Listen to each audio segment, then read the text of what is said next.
Hi guys, Mr. G here. What I'll be doing in the next few videos is to just go through a couple of questions, several actually, under the subject of Euclidean geometry. And I'll be doing a lot of coaching on how to tackle these problems than anything. So I hope you guys find this productive. We're going to look at this question here from one of the past papers, obviously. And let's see how do we go about answering questions in geometry. In the diagram below, O is the center of the circle, okay? Center. I underline that because I know there are theorems talking about the center, okay? P, Q, R, and S are points on the circumference of the circle. And trust me, they are not saying this for the fun of it. So P, Q, R, S are points on the circumference. So they are indirectly saying to you that PQRS is cyclic. That's what they're indirectly saying to you. Let's continue. TOQ is a straight line such that T lies on PS that we see, and then PQ is equal to QR, and the angle Q1 is equal to X, okay? So I've given a whole lot of information here. And all the things that get people stuck here is information overload. You don't know what to start with because there's a whole lot of stuff and you get overwhelmed. So we're gonna start right away with 8.2.1, calculate with the reasons P1 in terms of X. Okay, so let's see. P1, I must find this angle. And what do I know about it in relation to another angle, which is maybe X?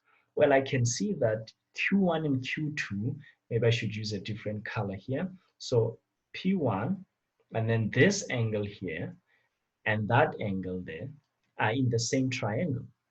But most importantly, again, is that I've got an isosceles triangle here, and this comes from the information that was given, and it's even indicated on the diagram. So I can see that, oh, actually angle P1 is equal to angle R1 plus angle R2, okay? But the thing, I must express this in terms of X. So that means somehow I must either have P1 as X or 2X or maybe a certain value plus X or minus X, okay? I mustn't have an R. If I'm gonna have an R, that R should be an X, okay? So let's see, what else can I establish about P1? I must write down all the possible information about P1 here, okay? So let's see, I've got that, okay? And I can see right away here that actually R1 here is also X, okay? Is also X because one other thing that I should have indicated, actually what I should have told you is that once you see the center, you're going to think of your radii, or you want to think of your circumference if it is there, as not circumference, diameter if it is there, okay? So I must also actually do this one. This one, they did not do it for you. You had to do it yourself. So there I have actually now two isosceles triangles. So right away, you could fill up that this thing here is X. So I can see in this case, I'm gonna have, okay, P1 is actually X plus R2. Okay, but what am I doing with R2? How is that gonna help me? Okay, so really, this is not a complete representation of angle P1, okay? Now, I see here, okay, I've got a center, I've got the circumference. They spoke about the circumference, okay? And so I must think, do you remember that theorem that says angle at the center is twice angle at the circumference? So this thing here is actually twice this thing here, okay? And yes, I can find information regarding O1. As a matter of fact, let's do that. O1 plus Q1 plus R1, that is 180 angles in a triangle. In a triangle. And then I can represent O1 here as 180 minus 2x. I hope you see that because we know Q1 is x and we know R is x, okay? Now, I know the relation here that O1 is actually twice P1, okay? Yeah, my O is a little bit skewed here, very bad, okay? I'm sorry about this terrible, scary handwriting, okay? So actually, I can equate this thing here. I can equate this thing here to that. So 2P1 is 180 minus 2x. Of course, here you will have mentioned your reasons because they say it with reasons. So here you would have said, well, angle at the center is twice angle at circumference. That's it.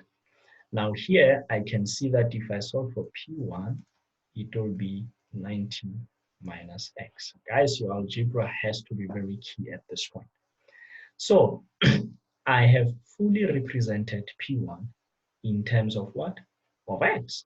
Okay, so that's it. Nothing much. 3 marks in the bag, okay? Now show that TQ bisects PQR. Where's TQ? Yes, TQ, I must show that this thing bisects PQR. In other words, this angle is x, I must show that that angle is also x, right? That's what I should do. And really, again, that is not really a train smash because I know angle P1 now, and I know this, and I know that. So actually, what I can try and really work on here is to find angle R2, okay? Because I need this angle, okay? So that's what I'm saying. I can look at triangle PQR, okay?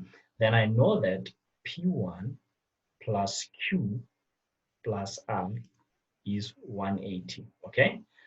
So let's see, let's just try and write this nicely down. So I have Q1, Q is, let me just do this, sorry.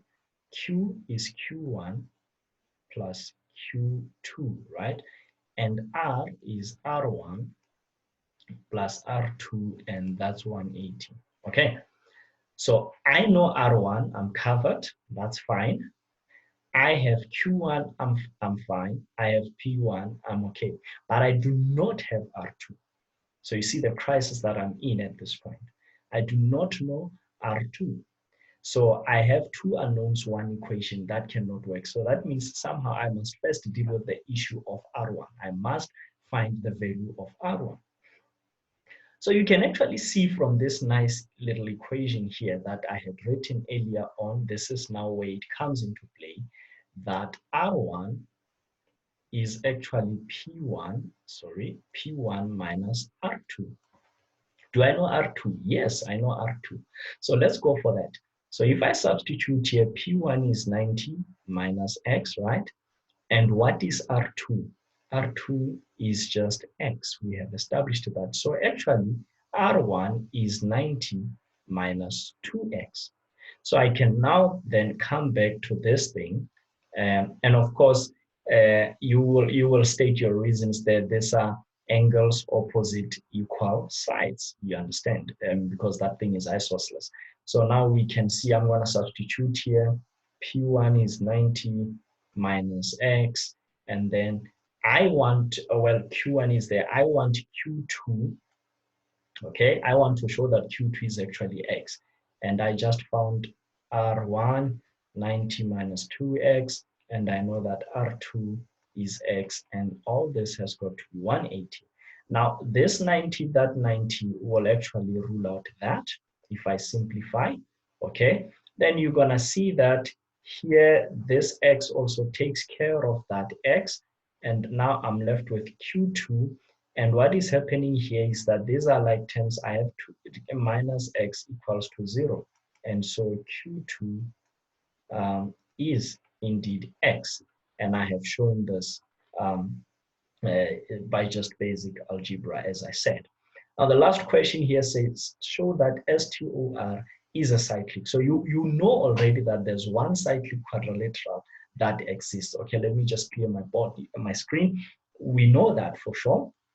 So what I'm going to do is that I'm going to take advantage of what I had written previously. Maybe it's a bad idea to rub out everything at this point. what I can do is just to remove a few things. Okay, so I'll write down here. So S, here is S, T, there's T, and then where is O? Here is O, and there's R. Now, guys, what do we know about a cyclic quadrilateral? We know that the exterior angle is equal to the opposite interior angle. That's one. We know that opposite angles are supplementary, okay? Are supplementary. The sum of opposite angles, supplementary. So in other words, in a cyclic quadrilateral, like PQRS here, if I add P to R, I must get 180. And finally, the last thing that we know is that angles in the same segment are what? Are equal. Now, at this point, you need to really look into these things and see which one will work out best for you. I have here, here's the quad. I don't know nothing about T. I know a bit about R2, but I don't know about R3. And this thing is just worth 3 marks. I don't want to waste time and find out the values of other angles. Okay. I know something about O1. As a matter of fact, I calculated O1 and I found that it is 180 minus 2x. So why can't I somehow prove or that O1 is actually S? Then I have used the fact that what? The exterior angle of a cyclic quad is equal to the opposite interior angle. I think at this point, that's one thing that will work very quick for us. Okay, remember when you're in that exam paper, you are having a race against time as well. Time is the greatest enemy in that exam room. Okay, so you don't want to really waste a lot of time in a lot, doing things that are just consuming, right? So let's prove that. Remember, I have already indicated that PQR itself is cyclic. Okay, so what does that tell us? What is the good thing that we can establish from that? Well, the good thing that we can establish from that is that angle Q plus angle S is actually 180, the sum of that. Okay, let me just write. Remember, my aim here is to show that angle S is actually angle O1. Then I would have shown that this thing is cyclic. So what do I know about angle Q? Angle Q is actually 2x. I have already done that in the previous questions. And while at that, notice how you used the information in the previous question to answer 8.2.2 and how we are using the information we got from the previous questions to answer 8.2.3. That's one other subtle thing that you need to be aware of, that the follow-up questions are usually easier to complete when you use the previous information that you obtained. So right here, I can see that this thing is 180 minus 2x, but this thing is O1. So since S is O1, how? Then STOR must be cyclic. And that's it. End of proof. I am done. So yes, that's easy. That's how easy it is. As long as you think about the information that you are given and you know the relevant conclusions that are there from the information that you are given. Okay, I'll stop it here, guys. Thanks for watching.